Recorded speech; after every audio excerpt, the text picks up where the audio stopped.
Wow. I loved playing Powerpuff Girls, Relish Rampage on my PlayStation 2. Oh my god. Classic Caillou. What is your problem? Your video games are the stupidest in the world. That's it. I'm going to throw a bowling ball at your alarm clock. Oh my freaking goodness. Classic Caillou. How dare you throw a bowling ball at my alarm clock? This alarm clock cost a lot of money, which is $42.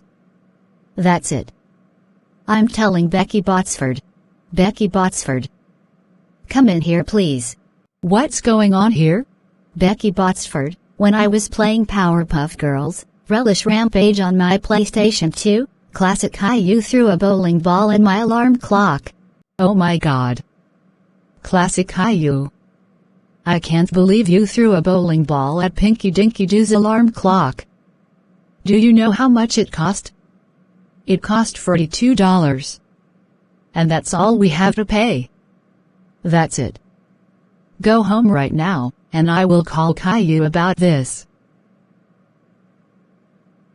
When Classic Caillou got home. Classic Caillou. How dare you throw a bowling ball at Pinky Dinky Doo's alarm clock? Do you know how much it cost? It cost $42. That's it. You are grounded for 16,827 months. Go to your room right now. Wah!